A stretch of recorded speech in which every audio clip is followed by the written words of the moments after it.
The decline of mainstream media is a topic we've been talking about a lot here on RT. As the conventional news industry undergoes a serious transformation, now the latest numbers show us people would rather watch fiction than fact. Well, joining me now from our New York studio to talk about what this all means is filmmaker and blogger Danny Schechter.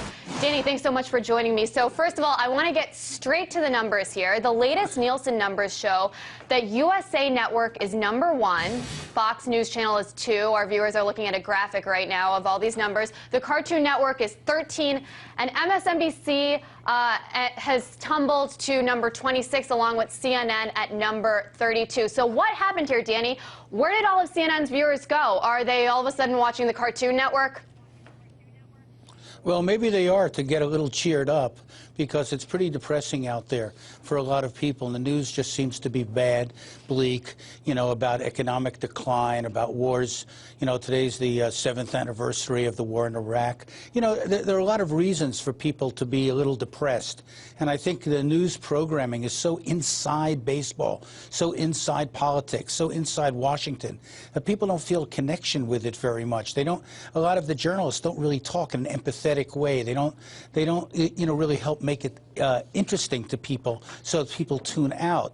And of course, the Cartoon Network is an interesting alternative. It's an interesting idea, because in many ways news networks have become cartoon networks. They're very predictable. They're the Republican is yelling at the Democrat's yelling at the Republican. It's like cartoon characters almost in their arguments. And so it's not surprising that people tune out of that often. Or it only appeals to certain demographic groups. Older people watching Fox, for example, younger people watching cartoons. And that seems to be where America's going. And Danny, Fox is still #2 in those latest Nielsen numbers, so it looks like they might be doing something a little bit better, I guess you could say, as far as business sense than maybe CNN and MSNBC. And it seems like now CNN is doing everything it can to catch up to Fox and MSNBC. The latest headline I want to show you right here, I don't know if you can see it. Eric Erickson is the new CNN go-to bigot, misogynist, and homophobe. Apparently, he's been hired to be a political commentator opposite John King. What's going on here? Is CNN selling out or getting with the program? Is that what's next for the news business? I mean, you just mentioned that it's kind of like cartoons. Who can hire a bigger jerk to say crazy stuff on their network?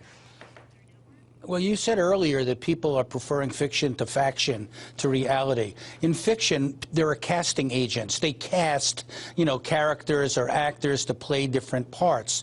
And in this case, CNN is doing some casting. They're trying to find a right-wing replacement for Lou Dobbs, who became an embarrassment and had to go.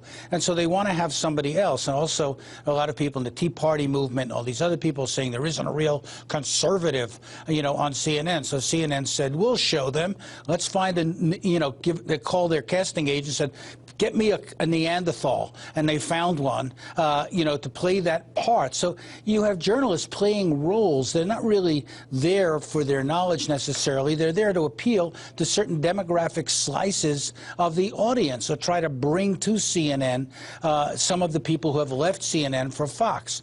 And that's the game that's being played. But bear in mind that all of these ratings for all of these networks is really pretty low compared to the kinds of ratings the networks used to command. The networks have a shrinking audiences as well. That's a good point. And, I'm glad you brought up the whole kind of typecasting based on political viewpoints. It seems like viewers are turning to MSNBC and Fox based on their political viewpoints. And the networks have polar opposite coverage of a lot of the hot-button issues here in the United States, like immigration and healthcare. But when it comes to international issues like Iran, the coverage is pretty much the same. Both networks portray Iran as the enemy, etc. I mean, why is that? Why is it that when it comes to international news, the average American is left to go to obscure blogs to get an alternative viewpoint? Well, as an obscure blogger myself, I have to resent that. However, mymediachannel.org has never been described that way before. But here's the thing. The networks tend to march in lockstep with the government.